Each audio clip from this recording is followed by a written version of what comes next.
창세기 10장 오늘 읽겠습니다.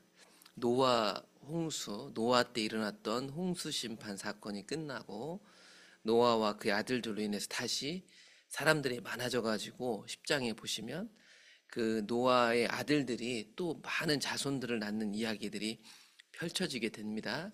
뭐 여러 이름들이 나와서 뭐 우리가 그냥 지나가거나 혹은 어려운 부분이라고 생각하실 수도 있는데, 성경 뒷부분에 읽다 보면 여기서 등장했던 사람들 이름, 그리고 이 사람들로부터 파생된 민족들이 등장하니까 좀 유심히 보면 보이는 부분들이 좀 있습니다. 오늘 그런 부분들을 좀 볼게요. 그래서 이제 노아의 아들들이 이제 또 자손들을 낳을 거 아닙니까? 그래서 그 자손들을 낳은 족보가 10장에는 등장해요. 노아의 아들 셈과 함과 야벳의 족보는 이러합니다. 홍수 후에 그들이 아들들을 낳았습니다. 홍수 후에 생육하고 번성하고 충만하도록 하나님이 은혜를 베푸셔서 이 8명밖에 안 됐던 이 사람들이 또다시 많아지게 돼서 족보까지 기록할 정도가 돼가지고 10장에는 이 아들들 족보가 등장하는데, 이 순서가 여기 이름을 꼭 거론할 때 셈, 함, 야벳 순서로 나오는데 이 족보가 나올 때는 거꾸로 나옵니다. 야벳부터 나와가지고 함이 나오고 셈이 나와요. 그래서 오늘 좀 보게 되면 야벳의 먼저 후손들을 보시면 야벳이 아들을 낳았는데 그 아들이 고멜, 마곡, 마대, 야완, 두발, 메색, 디라스라는 아들들을 낳았대요. 그 중에서 이 고멜과 야완의 또 낳은 아들들 족보만 등장하기 때문에 제 색깔은 이렇게 표시를 해놓은 겁니다. 3절에 보시면 이 야벳의 아들이 고멜이 또 아들을 낳았는데 그 아들들은 아스그나스, 리바, 도갈마라는 아들들을 낳았다고 하고, 또 아까 나왔던 야벳의 야완이라는 아들은 또 누구를 낳았냐면 엘리사, 달시스, 기띔, 도다님이라는 아들들을 낳았다고 해요. 이런 아들들을 통해서 이제 여러 민족이 더 퍼지게 됐을 거예요. 이들로부터 여러 나라 백성으로 나뉘어서 각기 언어, 종족, 나라대로 바닷가의 땅에 머물렀더라. 그러니까 여러 민족의 시조들 이름이 지금 나오는 거예요. 그래서 이 사람들로부터 여러 나라가 되었더라. 다시 사람들이 이 땅에 많아졌더라. 그리고 이번엔 또 함의 아들들 족보, 함의 후손들 족보가 등장하는데, 함은 어떤 아들들을 낳았는가? 구스라는 아들을 낳았고, 미스라임이라는 아들을 낳았고, 붓이라는 아들도 낳았고, 가나안이라는 아들도 낳았습니다.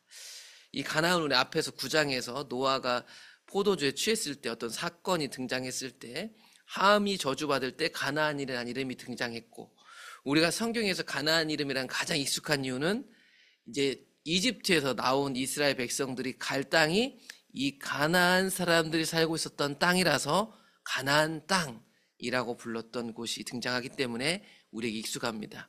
이 함의 아들 이 중에서 이 세 사람의 또 족보가 나와요. 함의 아들 중에 구스, 미스라임, 가나안에 또 누구를 낳았는지가 등장하기 시작하는데 7절에 보시면 구스는 스바와 하윌라와 삽다와 라마와 삽드가를 낳았고, 또 그 구스가 낳은 라마라는 사람이 스바와 드단을 낳았더라. 이렇게 나오고, 그런데 이 구스가 저 사람들만 낳은 게 아니라 앞에서 그냥 다 얘기하면 될 텐데 따로 떼서 또 낳은 아들을 하나 더 등장시키는데 누구냐면 그게 구스가 또 니무롯을 낳았더라.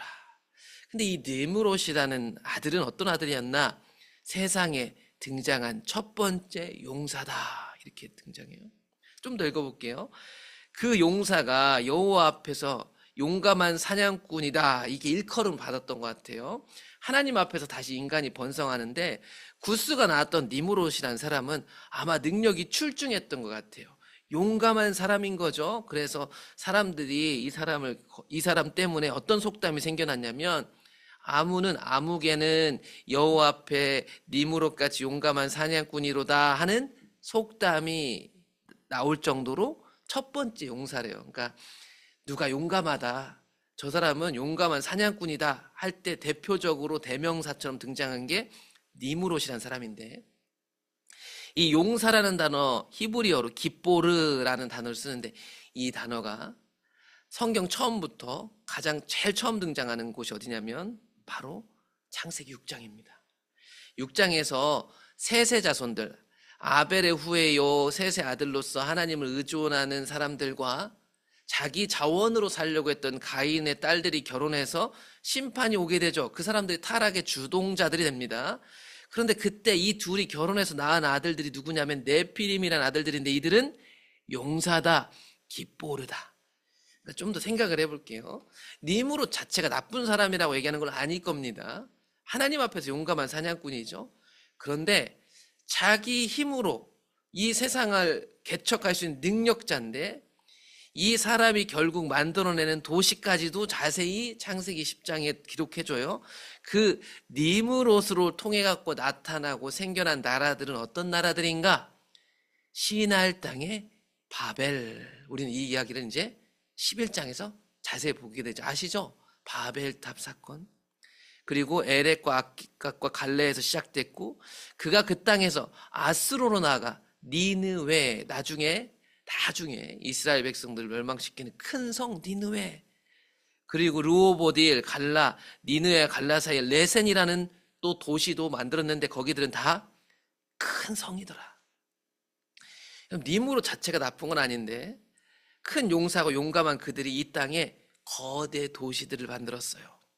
이 도시들이 어떤 도시인가는 11장 그리고 그 이후에 아브라함의 인생 가운데 구약 역사 가운데 이 도시들의 특징이 계속 나오게 됩니다. 좀 생각해 볼 게 있으실 거예요. 또한 함의 아들 다른 미스라임이라는 사람은 루딤, 아나밈, 르아빔, 납두임, 바두루심과 가술루임, 갑도림을 낳았대요. 이런 아들들 낳았는데 이 가술루임이 나중에 블레셋이라는 아들을 낳아가지고 블레셋 민족이 됩니다. 그러니까 우리 나중에 나오는 유독 우리가 익숙한 이름들을 제가 이렇게 표시를 해본 겁니다. 그리고 가나안은 장자 시돈과 헷을 낳고 여부스, 아모리, 기르가스, 히위, 알가, 신, 아르와 스말, 하맛 족속들을 낳았어요. 그래서 이들이 가나안 땅에서 살게 되는 거예요. 이들이 살고 있었던 땅 이름을 그의 조상 가나안을 따가지고 가나안 땅이다 한 거죠. 그런데 이 가나안 아들들이 살고 있었던 나라들이 어떤 나라들인가? 소돔과 고모라였다. 우리 뒤에 다 사건 아시잖아요. 그래가지고 미리 색깔을 칠해드렸습니다. 창세기 9장에서 우리가 읽었죠. 노아가 이 함의 죄악 가운데 이 함에게 저주를 선포하면서 이 함이 아니라 가나안을 저주했는데 이 가나안의 미래가 그들이 살고 있었던 도시의 이름들, 그들의 자손들의 이름들을 통해 가지고 이미 우리에게는 어느 정도 힌트가 됩니다. 우리가 뒤에 성경 내용을 조금 알기 때문에. 이들은 함의 자손이다. 함의 아들들도 각기 족속과 언어와 지방과 나라대로 여러 나라가 됐습니다. 마지막으로 등장하는 게 이제 중요한 자손들이거든요. 이런 함의 자손들, 가나안으로 대표되는 이 자손들과 대비돼서 하나님의 백성으로 살아야 될 사람들이 셈으로부터 솟아나기 시작합니다. 그래서 셈은 이 셈에 대해 설명하는데 부가 설명이 많습니다. 셈은 에벨 사람들의 조상입니다. 야벳의 형이기도 합니다. 즉 처음 나왔던 야벳도 이 셈의 길을 따라야 됩니다. 그리고 그 셈의 길을 따르도록 앞에서 노아가 저주하고 축복하는 내용에도 등장하죠. 중요한 건 이 에벨이라는 사람은 히브리 사람들, 우리가 구약성경에 등장하는 이스라엘 사람들의 조상이라고 말할 수 있는 그 사람의 시족격에 해당하는 사람이래요. 그래서 이 셈을 얘기할 때는 이 구약성경의 주인공 이스라엘 백성들이 자신들의 조상이 누군지를 알려주고 싶은 거예요. 그래서 이 셈이라는 사람은 에벨, 곧 히브리 사람 조상 중에 조상이다 라고 얘기하면서 얘기를 시작해요. 셈도 아들을 낳았으니 엘람, 아수르, 아르박삿, 룻, 아람이라는 아들을 낳았는데 먼저 아람이라는 아들들은 아람은 또 우스, 훌, 게델과 맛을 낳았고 아르박삿은 셀라를 낳고 셀라는 에벨을 낳았고 에벨은 두 아들을 낳고 하나 이름을 벨렉이라 했으니 그때 세상이 나뉘었다. 이때 세상이 나뉘었다는 건 뭘까? 그런데 이제 11장에 가보면 여러 가지 사건들을 보면 추측을 하게 돼요. 아무튼 이 셈도 아들을 낳아가지고 이런 계보를 갖게 됩니다. 그리고 이 벨렉의 아우 욕단의 아들들 이름도 쭉 족보로 기록해 줍니다. 크게 중요한 것 같지는 않고요.